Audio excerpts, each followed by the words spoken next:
오늘 들려드릴 이야기는 깊은 산속 낡은 절간에 버려져 동자승으로 자라난 한 아이의 기적 같은 이야기입니다. 세상의 전부였던 주지스님을 잃고 슬픔에 잠겨 흙바닥에 그림을 그리기 시작한 아이, 그 그림 속에 담긴 놀라운 비밀이 밝혀지는 순간 눈물 없이는 볼 수 없는 감동적인 이야기입니다. 신비로운 이야기 속에서 따뜻한 감동과 깊은 깨달음을 느끼셨다면 구독과 좋아요로 함께 해주세요. 겨울이 깊어 온 산천이 하얀 눈으로 뒤덮인 날이었습니다. 북쪽에서 불어오는 칼바람은 소나무 가지에 얼어붙은 눈꽃을 사정없이 흩날렸고 짐승들마저 깊은 굴 속으로 자취를 감춘 고요한 밤이었습니다. 지리산 깊은 자락에 자리한 낡은 사찰, 관음사에도 정막이 무겁게 내려앉아 있었습니다. 풍경 소리마저 얼어붙은 듯 들리는 것이라곤 법당 지붕 위로 사각사각 눈 쌓이는 소리와 멀리서 들려오는 바람의 울음소리뿐이었습니다. 관음사의 주지스님인 혜원스님은 그날따라 유난히 잠을 이루지 못하고 있었습니다. 낡았지만 정갈하게 정돈된 방 안에서 조용히 경전을 읽고 있었지만 어찌된 일인지 글자가 눈에 들어오지 않고 마음이 자꾸만 산란했습니다. 스님은 읽던 책을 조용히 덮고 창밖을 내다보았습니다. 칠흑 같은 어둠 속에서 하얀 눈송이만이 하염없이 쏟아지고 있었습니다. 오늘 밤은 유난히 바람 소리가 구슬프구나. 스님은 혼잣말을 하며 자리에서 일어났습니다. 그리고는 두툼한 솜 누비옷을 걸치고 조용히 방문을 열었습니다. 차가운 밤 공기가 훅 끼쳐왔지만 스님은 아랑곳하지 않고 삐걱거리는 툇마루를 지나 마당으로 나섰습니다. 발목까지 푹푹 빠지는 눈을 헤치며 그가 향한 곳은 속세와 절간의 경계인 낡은 일주문이었습니다. 그때였습니다. 응애eng. 칼바람 소리 사이로 아주 희미하게 마치 고양이 새끼의 울음소리 같은 것이 들려왔습니다. 혜원스님은 걸음을 멈추고 귀를 기울였습니다. 잘못 들은 것이 아니었습니다. 분명 갓난아기의 울음소리였습니다. 그것도 바로 절의 정문 앞에서 들려오고 있었습니다. 아니, 이 깊은 밤에, 이 눈보라 속에 스님의 얼굴이 하얗게 굳었습니다. 그는 성큼성큼 일주문을 향해 걸어갔습니다. 육중한 나무 대문은 굳게 닫혀 있었지만 그 문 앞에 놓인 작은 강보가 눈에 들어왔습니다. 하얀 눈이 소복이 쌓여 작은 눈 무덤처럼 보이는 그 강보 속에서 아기의 울음소리가 새어나오고 있었습니다.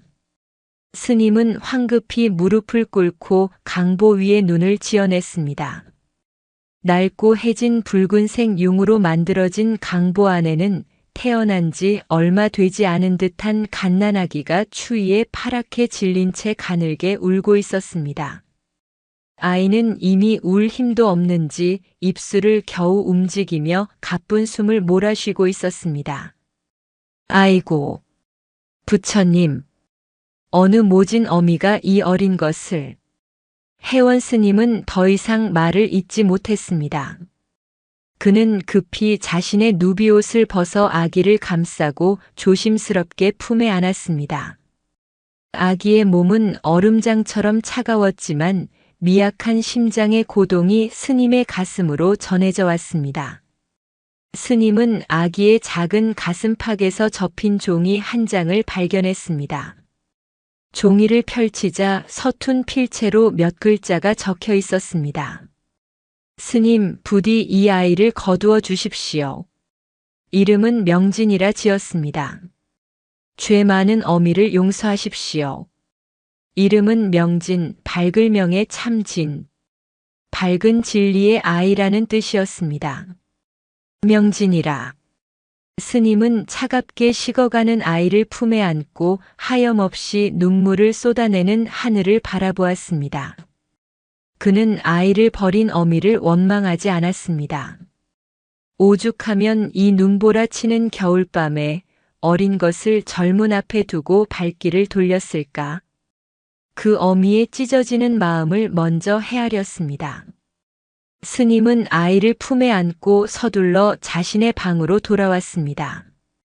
그리고는 아궁이에 급히 불을 지펴 방을 데우고 따뜻한 물수건으로 아이의 온몸을 정성껏 닦아주었습니다.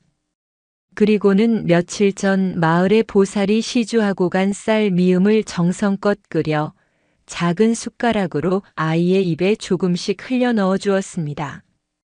다행히 아이는 하늘이 도운 것인지 따뜻한 미음을 몇 숟가락 받아 먹더니 이내 색색거리며 깊은 잠에 빠져들었습니다. 혜원 스님은 잠든 아이의 얼굴을 한참 동안 물끄러미 내려다보았습니다. 보름달처럼 둥글고 하얀 얼굴, 꼭 감은 두 눈 위로 짙은 속눈썹이 그림자를 드리우고 있었습니다. 그래, 명진아. 이제부터 이곳이 너의 집이고 이 늙은 내가 너의 아비고 어미니라. 부디 부처님의 자비 아래 건강하게만 자라다오. 그렇게 눈보라 치던 겨울밤 어린 명진이는 관음사의 새로운 식구가 되었습니다.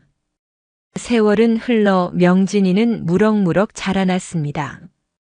절의 스님들은 모두 명진이를 아끼고 귀여워했습니다.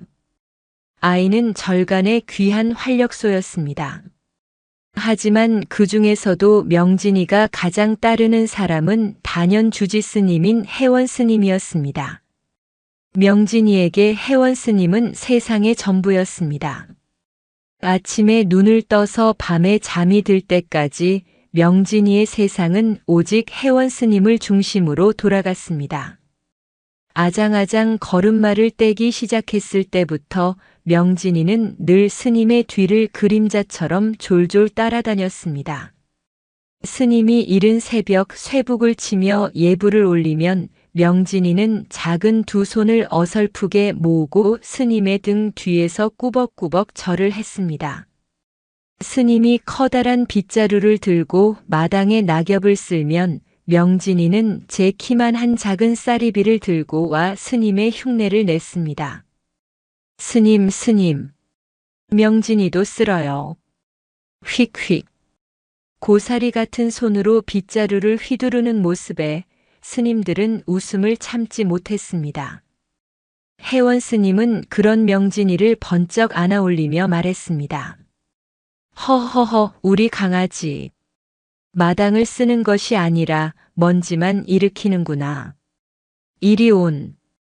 하랍이 무릎에 앉아 잠시 쉬자꾸나. 스님의 무릎은 세상에서 가장 편안하고 따뜻한 의자였습니다. 명진이는 스님의 수염을 만지작거리며 묻곤 했습니다. 스님, 수염이 따끔따끔해요. 왜 스님은 머리카락은 없는데 턱에는 머리카락이 있어요? 허허, 이 녀석. 이것은 머리카락이 아니라 수염이라고 하는 것이니라. 세월의 무게가 쌓여 일이 자라난 것이지. 세월이 뭐예요? 먹는 거예요? 세월은 먹는 것이 아니라 우리가 살아가는 시간이니라. 명진이가 지금 하라비와 함께 웃고 있는 이 순간도 세월이란다. 어린 명진이는 그 깊은 뜻을 다 알지 못했지만 그저 스님과 함께하는 모든 시간이 좋았습니다. 스님이 들려주는 옛날 이야기를 듣는 것도, 스님이 정성껏 끓여주는 구수한 된장국을 먹는 것도, 스님의 손을 잡고 산책을 나서는 것도 명진이에게는 세상 가장 큰 행복이었습니다. 시간은 쏜살같이 흘러 젊은 앞에서 울던 갓난아기는 어느새 7살의 귀여운 동자승이 되었습니다.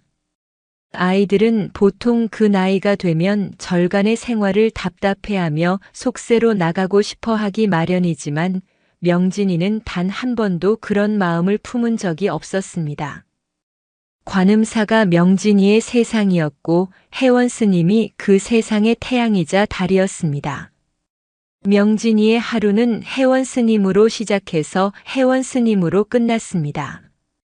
이른 새벽 아직 동이 트기도 전에 혜원 스님이 예불을 드리러 법당으로 향하면 명진이는 어느새 잠에서 깨어나 스님의 뒤를 따랐습니다. 스님이 커다란 목탁을 똑똑똑 치면 명진이는 제 앞에 놓인 작은 목침을 나뭇가지로 톡톡톡 두드리며 스님의 장단을 맞추었습니다. 스님, 저도 목탁 소리 나요. 허허, 우리 명진이 목탁 소리가 온 세상을 깨우는구나. 아침 공양 시간이 되면 명진이는 늘 혜원 스님의 바로 옆자리에 앉았습니다. 스님이 수저를 들기 전에는 절대 먼저 음식을 입에 대지 않았고 스님이 밥그릇을 비우면 자신도 남김없이 밥을 다 먹었습니다. 편식을 하다가도 혜원 스님이 명진아 골고루 먹어야 부처님처럼 튼튼해지는 것이니라 하고 한마디 하면 싫어하던 나물 반찬도 울상을 지으면서 입에 넣었습니다. 오전에는 스님들이 텃밭을 가꾸는 시간이었습니다. 혜원 스님은 늙은 호박처럼 커다란 물뿌리개를 들고 밭에 물을 주었습니다. 그러면 명진이는 작은 조롱박에 물을 담아와 스님이 물을 주는 채소 옆에 쪼르르 물을 부었습니다. 스님, 오이도 목마를 것 같아요. 명진이가 물 줄게요. 그래, 우리 명진이가 주는 물을 먹고 오이가 아주 쑥쑥 자라겠구나. 혜원 스님은 허리를 펴고 땀 흘리는 명진이의 이마를 닦아주며 흐뭇하게 웃었습니다. 스님의 크고 따뜻한 손길이 닿으면 명진이는 세상의 모든 시름이 사라지는 것 같았습니다. 오후가 되어 햇살이 따사로워지면 혜원 스님은 툇마루에 앉아 붓글씨를 쓰거나 경전을 읽었습니다. 명진이는 스님의 옆에 가만히 앉아 화선지 위를 미끄러지듯 움직이는 붓끝을 신기하게 바라보았습니다. 스님은 어떻게 그렇게 글씨를 잘 써요? 꼭 구름이 흘러가는 것 같아요. 마음을 비우고 붓을 잡으면 붓이 스스로 길을 찾아가는 것이니라. 명진이도 한번 해보겠느냐? 혜원 스님은 자신의 커다란 붓을 명진이의 고사리 손에 쥐어주었습니다. 명진이는 낑낑대며 붓을 잡고 스님이 써놓은 글씨를 따라 삐뚤빼뚤한 선을 그었습니다. 먹물이 튀어 하얀 승복에 검은 점이 찍혔지만 스님은 나무라지 않고 그저 인자하게 웃을 뿐이었습니다. 허허, 우리 강아지. 벌써부터 글씨에 힘이 있구나. 나중에 큰 인물이 되겠어. 명진이가 가장 좋아하는 시간은 해가 질 무렵 혜원 스님과 함께 산책을 나서는 시간이었습니다.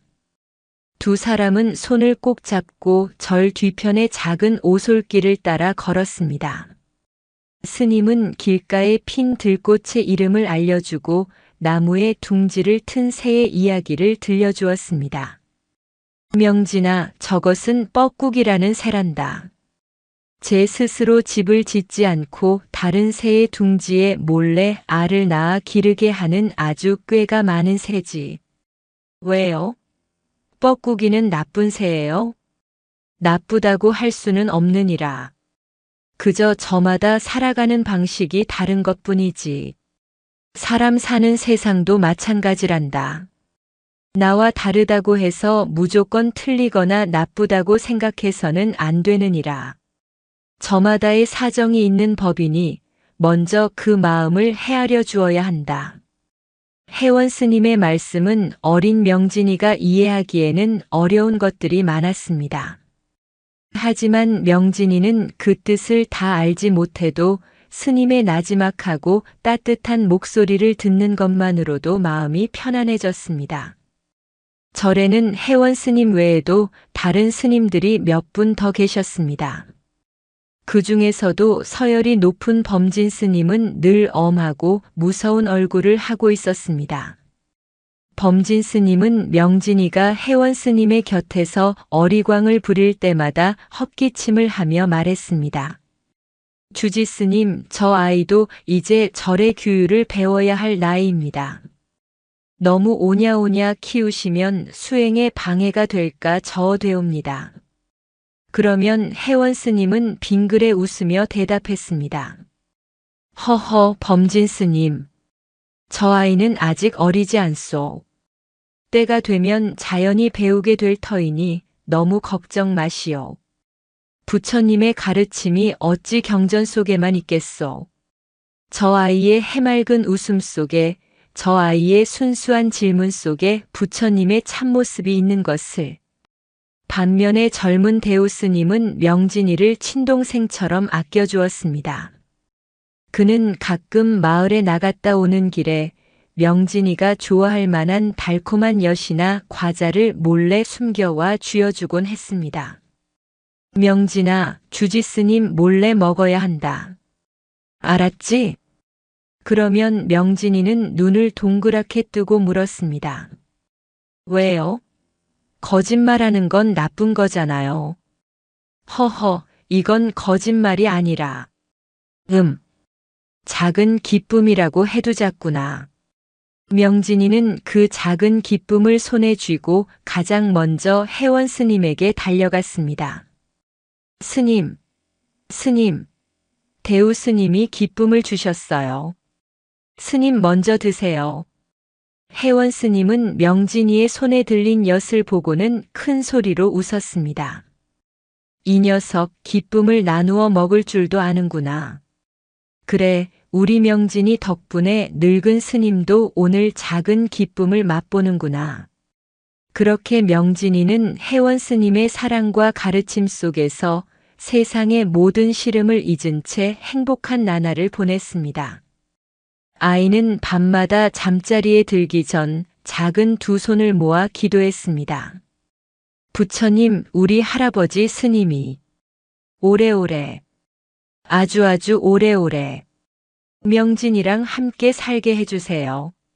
어린 동자승의 간절한 기도는 매일 밤 관음사의 고요한 밤하늘에 울려 퍼졌습니다. 영원할 것만 같았던 행복한 시간에도 조금씩 어둠의 그림자가 드리우기 시작했습니다.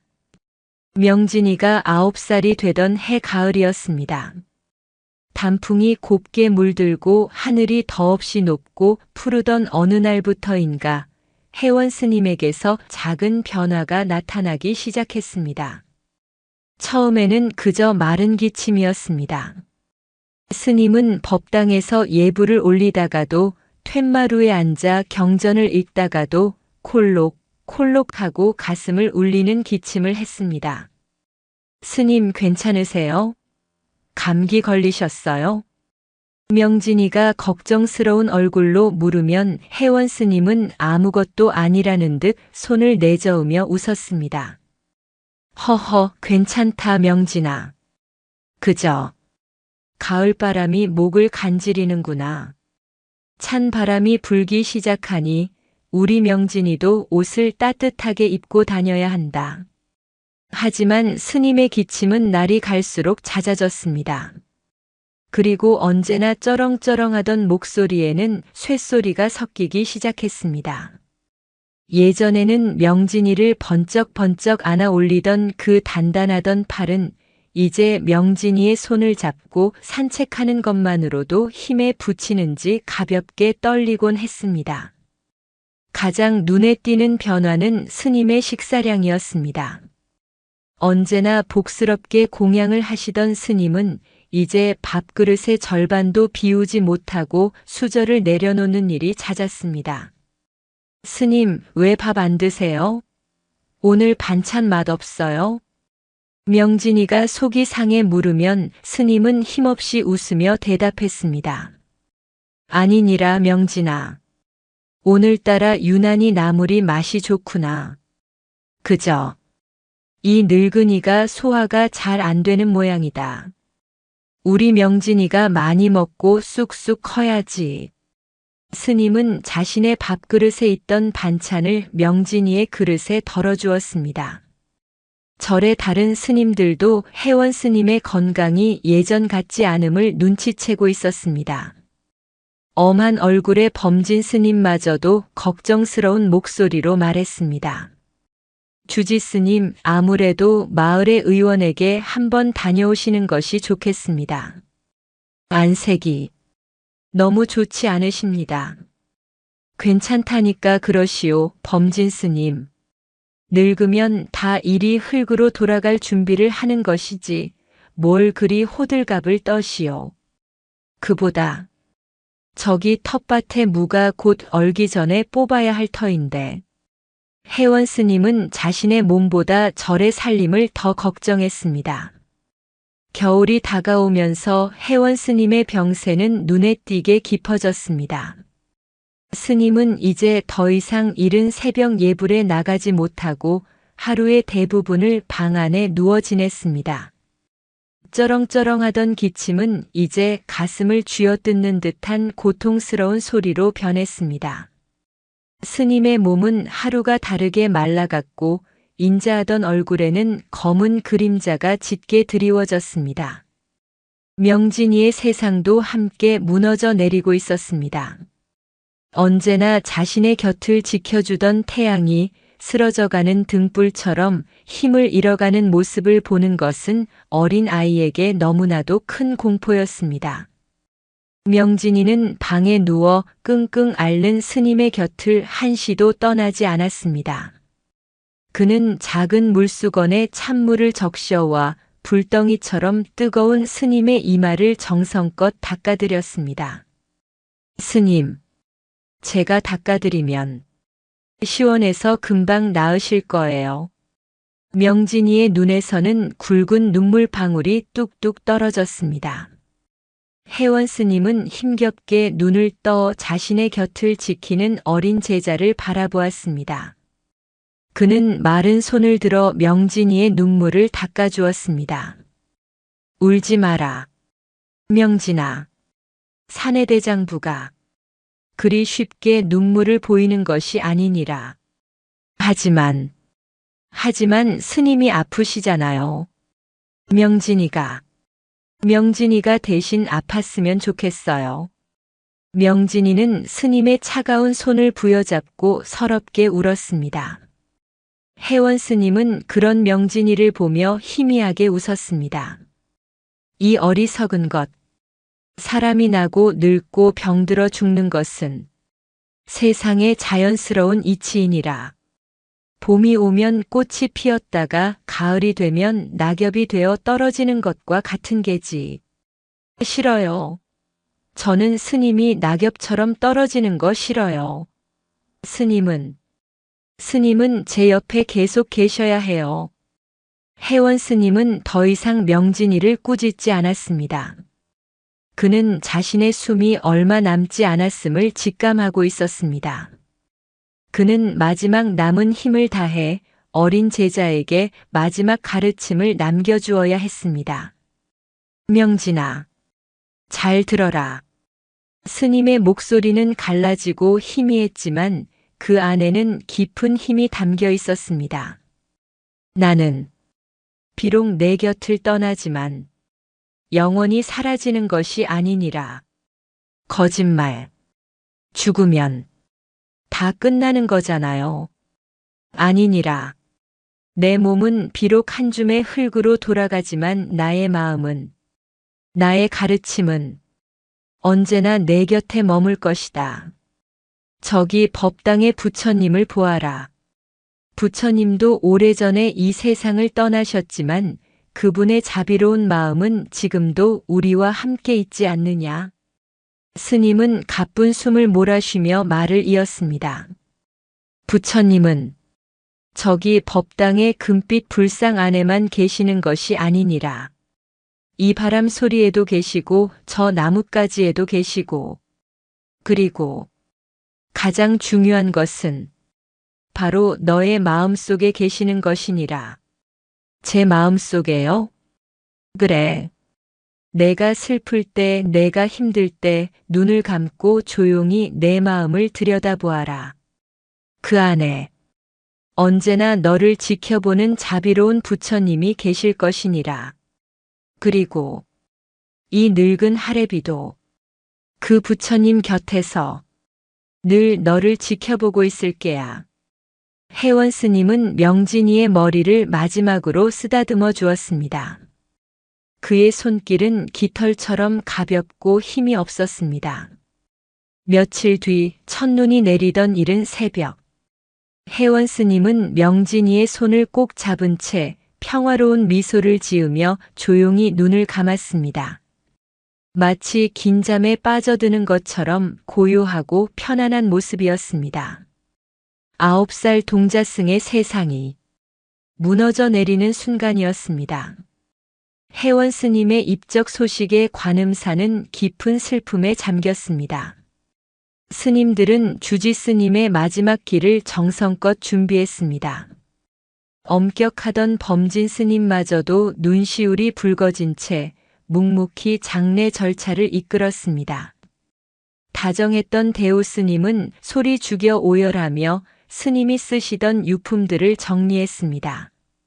하지만 그 누구의 슬픔도 어린 명진이의 슬픔에 비할 수는 없었습니다. 명진이는 혜원 스님이 숨을 거둔 그 순간 아무 소리도 내지 않았습니다. 그저 스님의 차갑게 식어가는 손을 꼭 잡은 채 텅 빈 눈으로 허공만 바라볼 뿐이었습니다. 마치 영혼이 몸을 빠져나간 인형처럼 아이는 미동도 하지 않았습니다. 명진아, 이제 스님을 편히 보내드려야지. 이리 나오너라.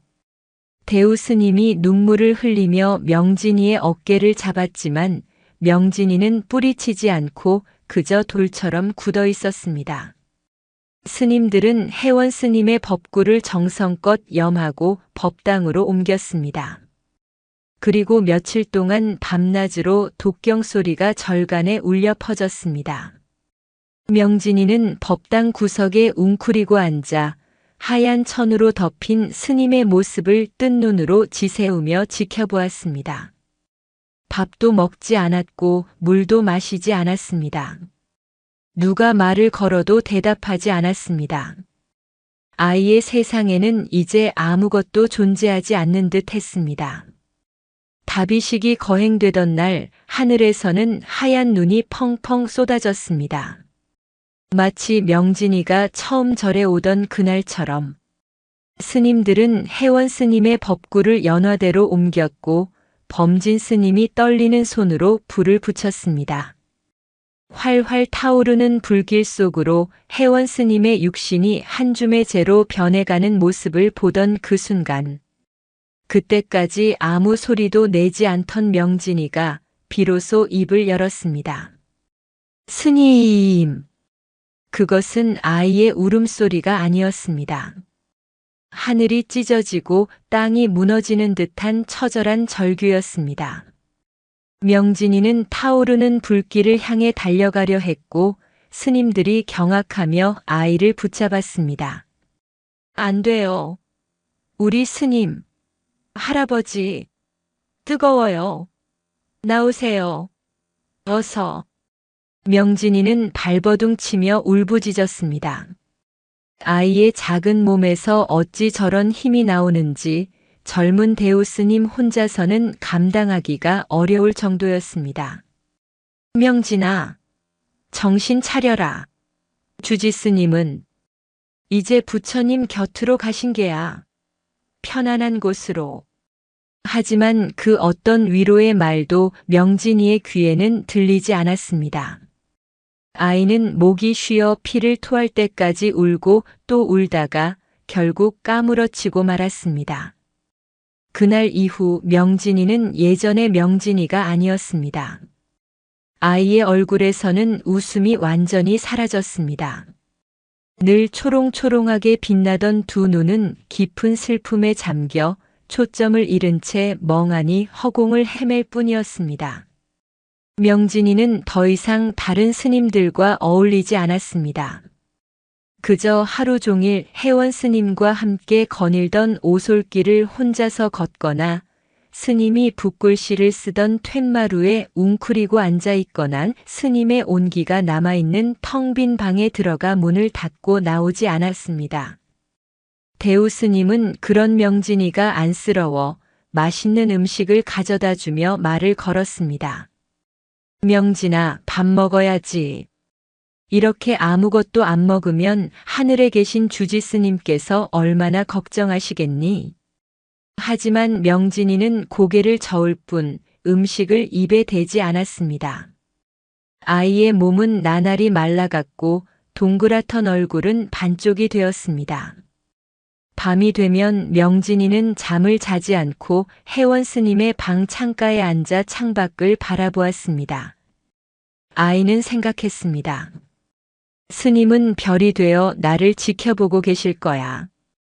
하지만 밤하늘의 무수한 별들 중 어느 것이 혜원 스님인지 알 수가 없었습니다. 스님, 어디 계세요? 보고 싶어요. 목소리가 듣고 싶어요. 명진이는 매일 밤 베개가 흠뻑 젖도록 소리 죽여 울었습니다. 아이의 눈물은 마를 줄을 몰랐습니다. 계절은 바뀌어 추운 겨울이 지나고 따스한 봄이 찾아왔습니다. 절 마당에 오래된 매화나무에 꽃이 피고 얼었던 계곡물이 녹아 졸졸 소리를 내며 흘러갔습니다. 세상은 다시 생명의 기운으로 가득 찼지만 명진이의 마음은 여전히 꽁꽁 얼어붙은 한겨울이었습니다. 혜원 스님이 떠난 지 100일이 되는 날이었습니다. 스님들은 스님의 사리를 수습하여 절 뒤편 양지 바른 곳에 작은 부도를 세웠습니다. 명진이는 하얀 돌로 만들어진 부도 앞에 엎드려 한참 동안 아무 말 없이 흐느꼈습니다. 이제는 정말로 스님이 돌아올 수 없다는 것을, 이 차가운 돌탑이 스님의 새로운 집이라는 것을 어린 마음으로 받아들여야만 했습니다. 스님, 부처님은 제 마음속에 계시다고 하셨지요. 스님도 제 마음속에 계시다고 하셨지요. 그런데 왜 제 마음은 이렇게 텅 비어버린 걸까요? 아무것도 느껴지지가 않아요. 깜깜하고 차가울 뿐이에요. 9살 동자승의 슬픔은 봄이 오는 관음사의 풍경 속에서 더욱 깊어만 갔습니다. 혜원 스님의 100일째가 끝나고 관음사는 새로운 주지 스님을 맞이했습니다. 범진 스님이 혜원 스님의 뒤를 이어 새로운 주지 스님이 되었습니다.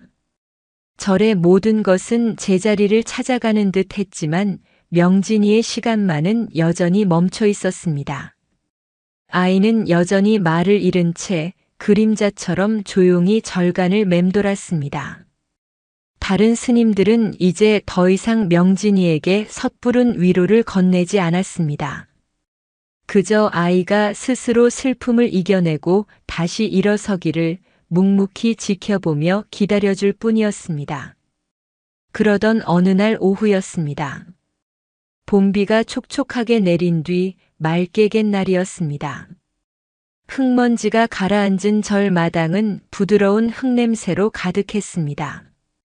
스님들은 각자의 처소에서 잠시 낮잠을 청하거나 경전을 읽으며 조용한 시간을 보내고 있었습니다. 명진이는 혼자 텅 빈 마당을 어슬렁거리고 있었습니다. 아이는 무언가를 찾는 사람처럼 고개를 숙인 채 마당을 몇 바퀴나 빙빙 돌았습니다. 하지만 그가 찾는 것은 이 세상 어디에도 없었습니다. 아이는 마당 한가운데에 우두커니 멈춰 섰습니다. 그리고는 바닥에 힘없이 주저앉았습니다. 아이의 텅 빈 눈동자에 비에 젖어 부드러워진 흙바닥이 들어왔습니다. 그 순간 명진이는 자기도 모르게 손을 뻗었습니다. 가늘고 하얀 손가락이 젖은 흙 위에 가만히 닿았습니다. 부드럽고 차가운 흙의 감촉이 손끝으로 전해져 왔습니다. 아이는 홀린 듯 손가락으로 흙바닥 위에 선을 긋기 시작했습니다. 처음에는 그저 의미 없는 선이었습니다. 길고 짧은 선들이 이리저리 그어졌다가 이내 손바닥으로 지워지기를 반복했습니다. 아이는 무엇을 하려는지도 모른 채 그저 기계적으로 손가락을 움직일 뿐이었습니다. 얼마나 시간이 흘렀을까? 명진이는 마당 구석에 떨어져 있는 가느다란 나뭇가지를 주워들었습니다. 그리고는 조금 전보다 더 진지한 표정으로 다시 흙바닥에 무언가를 그리기 시작했습니다. 이번에는 달랐습니다. 아이의 손끝에서 의미를 가진 형태가 서서히 모습을 드러내기 시작했습니다. 그것은 둥근 곡선이었습니다. 그리고 그 둥근 곡선 아래로 또 다른 부드러운 곡선이 이어졌습니다. 그 모습을 가장 먼저 발견한 것은 법당 처마 밑에서 조용히 명진이를 지켜보고 있던 대우 스님이었습니다. 저 아이가 지금 뭘 하고 있는 거지? 대우 스님은 명진이가 드디어 슬픔을 잊고 아이들처럼 흙장난을 시작한 것이라 생각했습니다. 그는 아이의 마음에 작은 변화라도 생긴 것 같아 한편으로는 다행스러운 마음이 들었습니다. 그는 명진이가 하는 일을 방해하고 싶지 않아 멀리서 조용히 지켜보기만 했습니다. 명진이의 손은 멈추지 않았습니다. 나뭇가지는 흙 위를 미끄러지듯 움직이며 복잡하고도 정교한 선들을 계속해서 만들어냈습니다. 그 모습은 더 이상 어린아이의 장난처럼 보이지 않았습니다. 마치 숙련된 화공이 거대한 화폭 위에 그림을 그려나가는 듯한 진지하고도 경건한 몸짓이었습니다. 명진이는 시간 가는 줄 몰랐습니다. 해가 서쪽으로 기울어 아이의 작은 그림자가 길게 늘어질 때까지 그림 그리기는 계속되었습니다. 저녁 공양 시간을 알리는 종이 울렸습니다. 스님들이 하나둘씩 공양간으로 향하기 시작했습니다. 그때 마당을 가로질러 가던 한 스님이 명진이의 모습을 보고 걸음을 멈추었습니다. 아니, 저 아이는 밥 먹을 생각도 않고 마당에서 뭘 저리하고 있는가? 그의 말에 다른 스님들도 명진이 쪽을 바라보았습니다. 아이가 흙바닥에 웅크리고 앉아 무언가에 열중하고 있는 모습이 보였습니다. 쯧쯧, 주지 스님께서 가시고 나서 아이가 영 넋이 나갔구먼. 저러다 병이라도 더 날까 걱정이야. 한 스님이 혀를 차며 말했습니다. 새로운 주지 스님이 된 범진 스님도 그 광경을 보고는 미간을 찌푸렸습니다. 그는 엄한 목소리로 말했습니다. 대우 스님 가서 저 아이를 데려오시오. 수행자가 되어가지고 공양 시간도 잊은 채 흙장난이나 하고 있다니. 정신이 해이해진 게야. 주지 스님 하지만 대우 스님은 차마 아이를 방해할 수가 없었습니다. 하지만이라니. 어서. 범진 스님의 불호령에 대우 스님은 마지못해 명진이에게 다가갔습니다. 다른 스님들도 무슨 일인가 싶어 호기심 어린 눈으로 그 뒤를 따랐습니다. 명진아, 이제 그만하고 밥 먹으러 가자. 응. 대우 스님이 명진이의 어깨에 조심스럽게 손을 얹으며 말했습니다. 하지만 명진이는 아무런 대답도 반응도 없었습니다. 아이의 온 신경은 오직 자신이 그리고 있는 그림에만 쏠려 있었습니다. 이 녀석이 참다 못한 범진 스님이 직접 나섰습니다. 그는 성큼성큼 명진이에게 다가가 아이가 무엇을 그리고 있는지 내려다보았습니다. 그리고 범진 스님은 그 자리에 얼어붙고 말았습니다. 에이, 이것은? 그의 입에서 자신도 모르는 탄성이 터져 나왔습니다. 범진 스님은 자신의 두 눈을 의심했습니다. 마당에 젖은 흙바닥 위에는 거대한 그림 하나가 그려져 있었습니다. 20걸음은 좋게 떨어져서 보아야 그 전체 모습이 한눈에 들어올 만큼 커다란 그림이었습니다.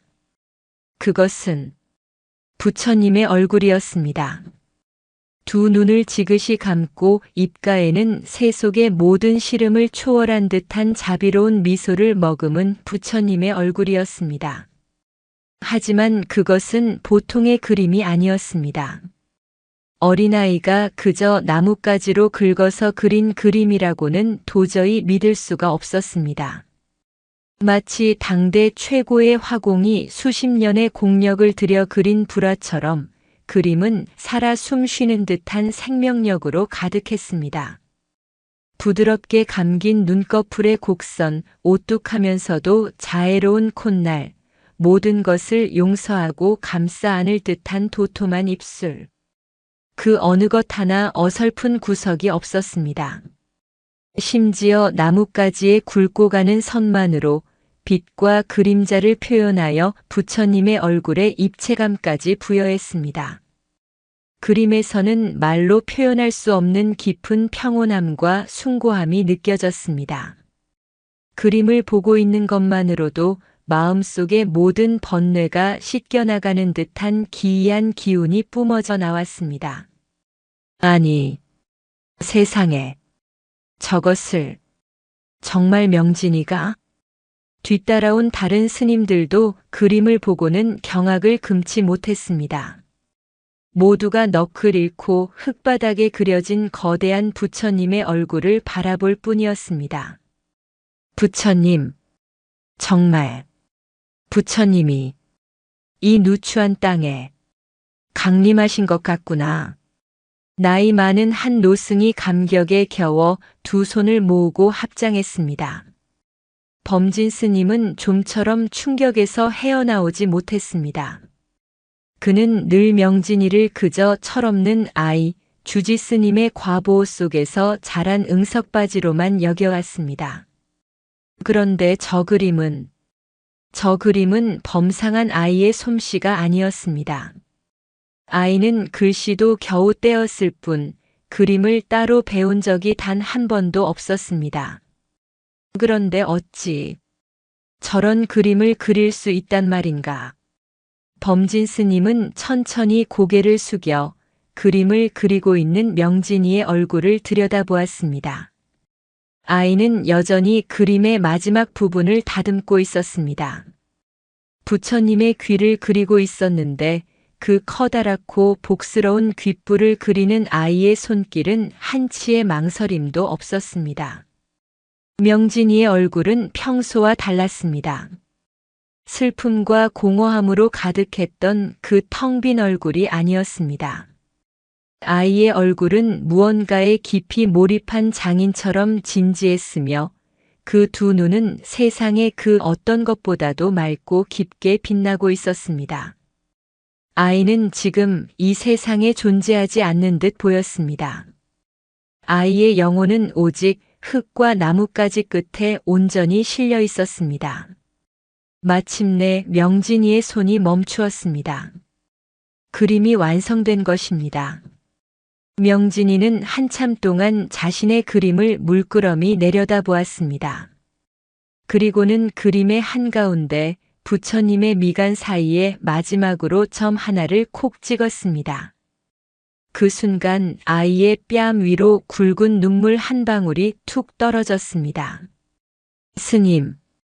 아이의 입에서 혜원 스님이 돌아가신 이후 처음으로 나지막한 목소리가 새어나왔습니다. 이제야 스님을 다시 뵙습니다. 그 말을 듣는 순간 범진 스님과 다른 스님들은 마치 망치로 머리를 한 대 얻어맞은 듯한 충격을 받았습니다. 그제야 그들은 깨달았습니다. 그 그림이 어딘가 이상하리만큼 낯이 익었던 이유를. 자, 잠깐. 이 얼굴은? 가장 먼저 그 사실을 알아차린 것은 명진이를 가장 가까이에서 지켜보았던 대우 스님이었습니다. 그는 떨리는 손으로 그림을 가리키며 더듬거리며 말했습니다. 이 부처님의 얼굴. 설마. 아니. 이건. 주지스님. 대우스님의 외침에 다른 스님들도 화들짝 놀라 다시 그림을 자세히 들여다보았습니다. 그랬습니다. 흙바닥에 그려진 거대한 부처님의 얼굴은 분명 자비로운 부처님의 모습을 하고 있었지만 그 얼굴의 세세한 이목구비와 전체적인 인상은 바로 얼마 전 자신들의 곁을 떠난 혜원 스님의 얼굴을 그대로 빼닮아 있었던 것입니다. 두툼하고 복스러운 귓불, 인자하게 휘어진 눈매, 언제나 온화한 미소를 머금고 있던 도톰한 입술, 그리고 넓고 평화로운 이마까지.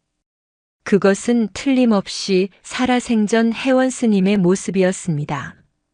아! 스님들은 모두 할 말을 잃었습니다. 명진이는 부처님을 그린 것이 아니었습니다.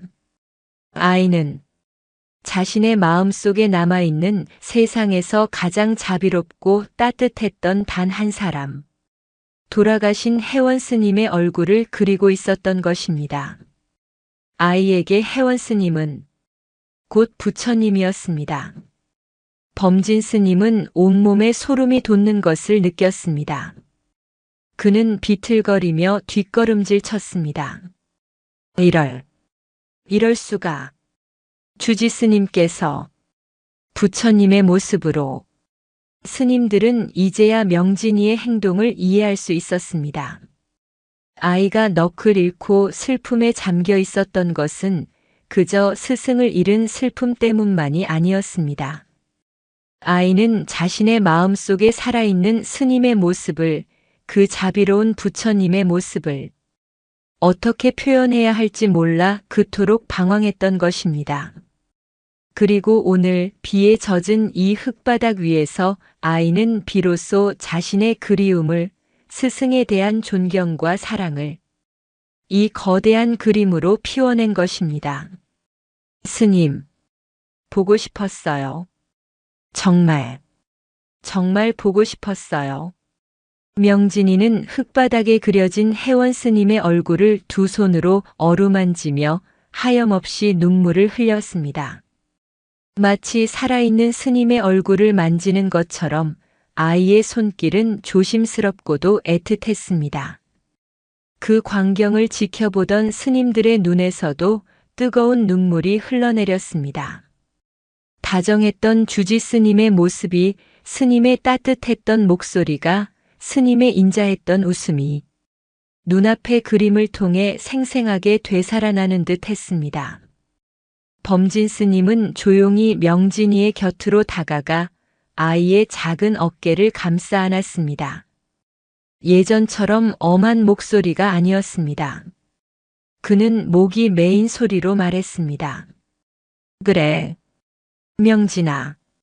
나도 주지 스님께서 보고 싶구나.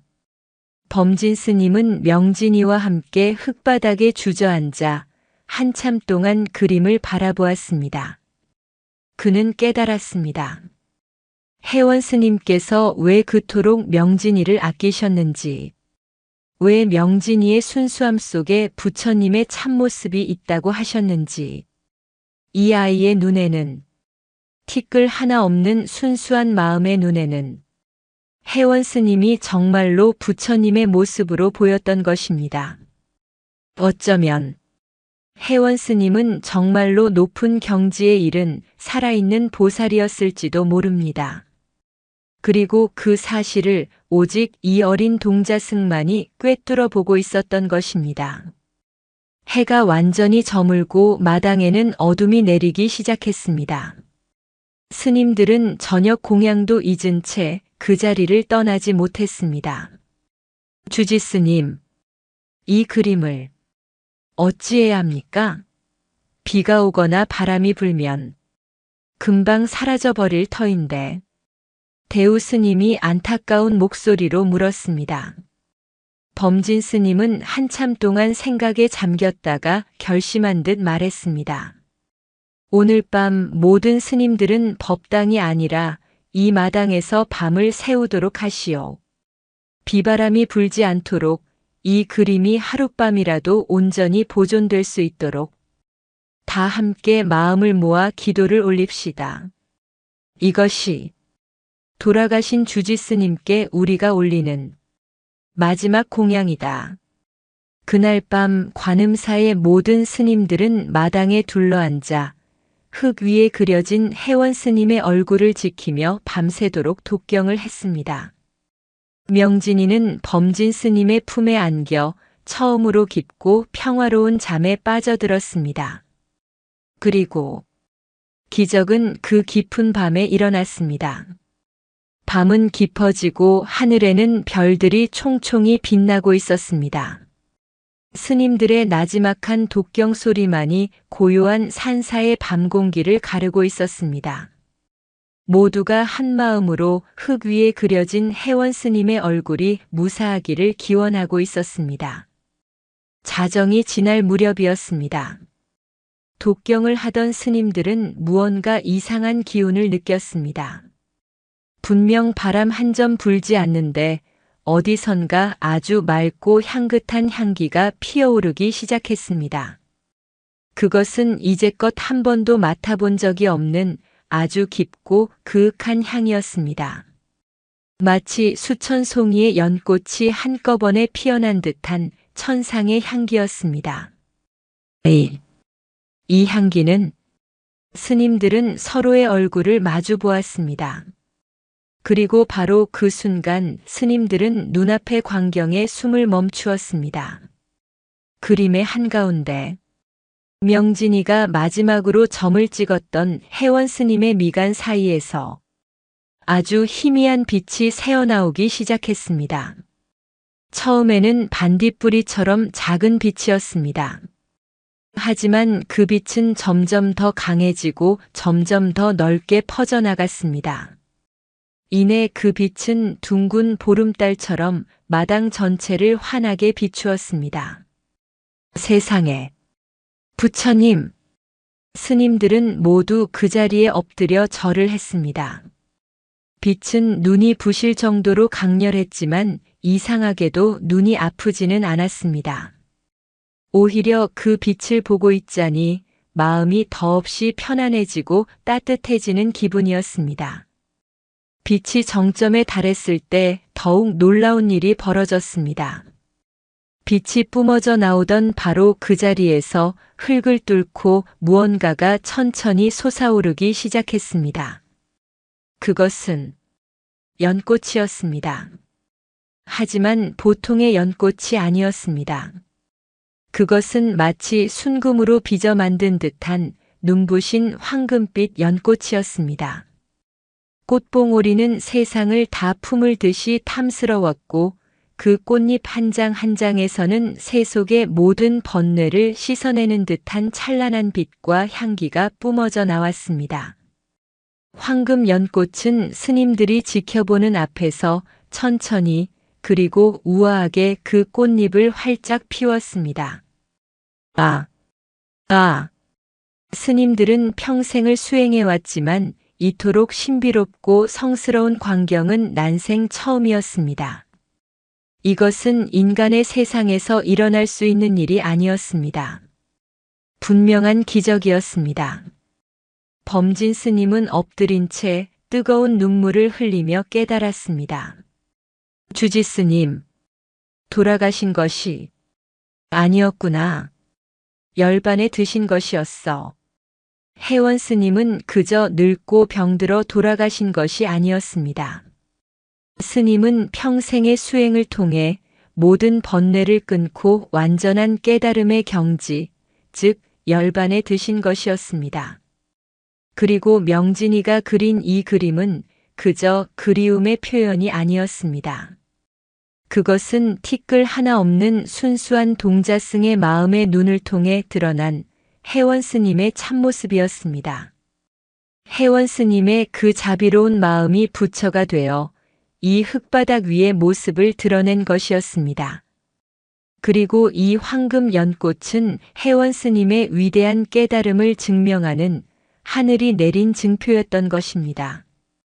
날이 밝아오고 범진 스님의 품에서 잠들어 있던 명진이가 천천히 눈을 떴습니다.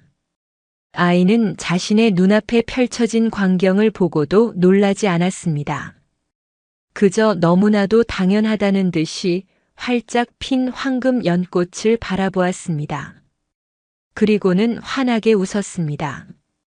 혜원 스님이 돌아가신 이후 처음으로 짓는 해맑은 웃음이었습니다. 스님, 정말 부처님이 되셨군요. 명진이는 알고 있었던 것입니다.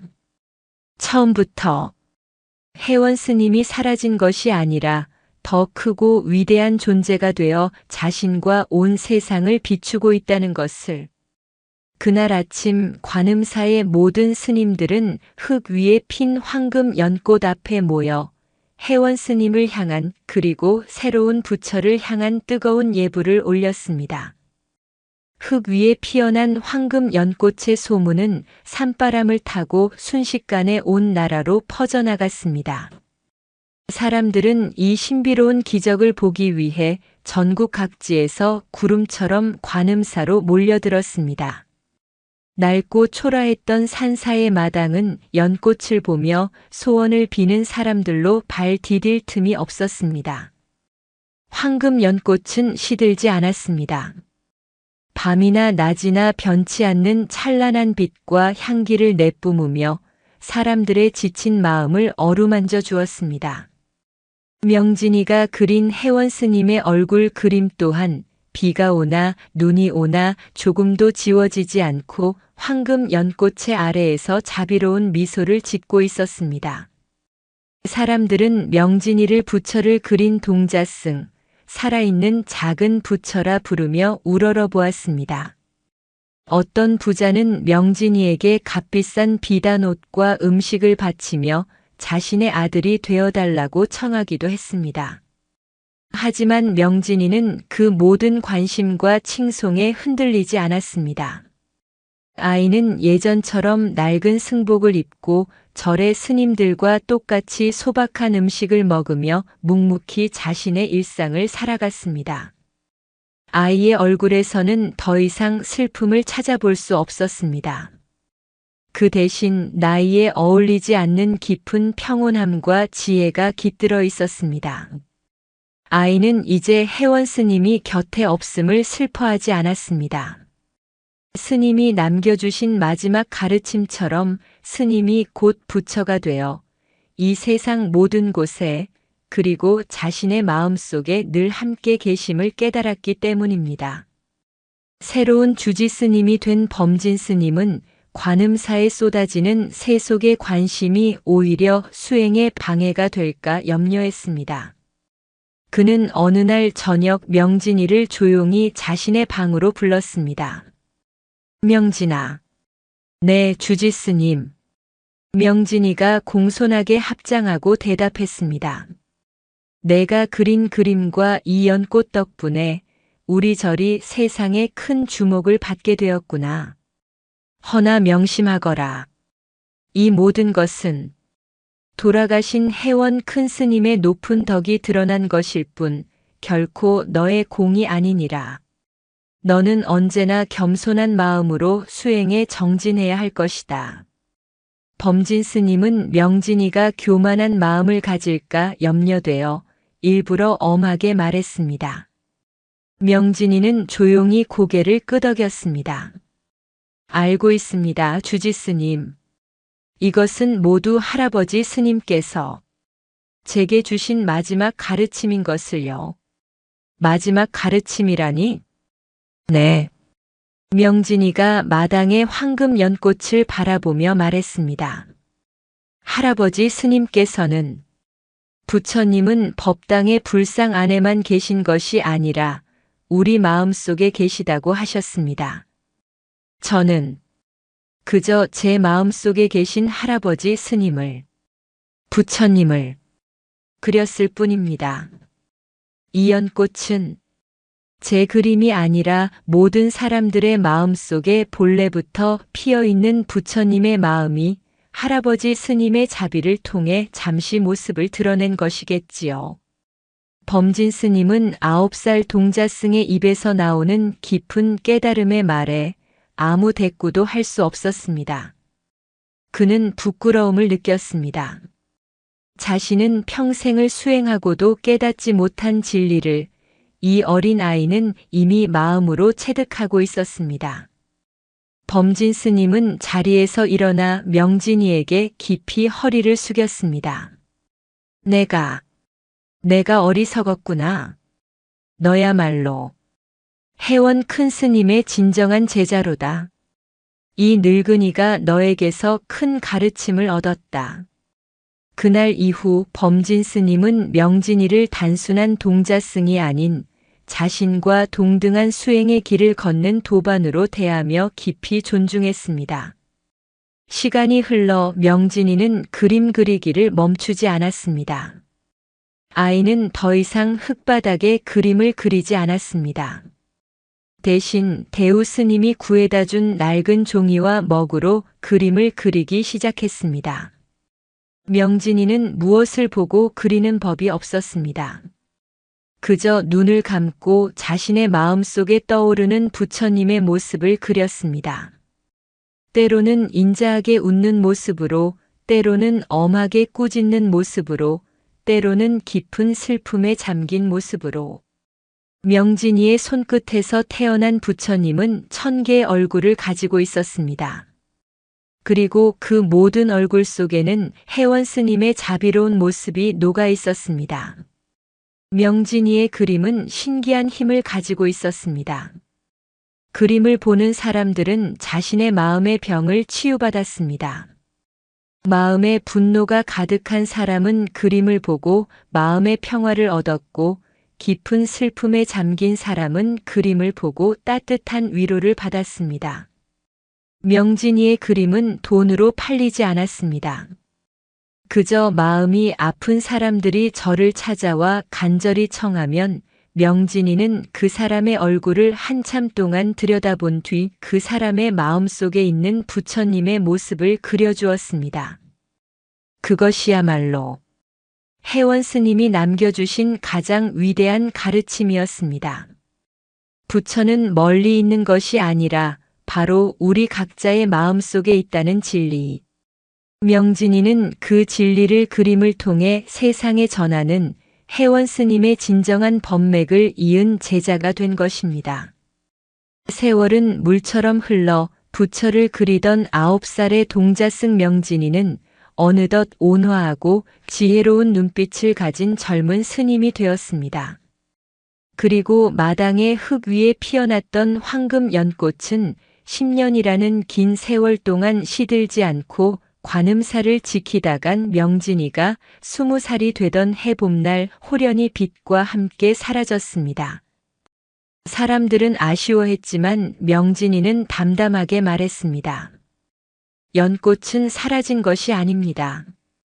이제 제 할 일을 다하고 다시 원래 있어야 할 곳으로, 우리 모두의 마음속으로 돌아간 것뿐입니다.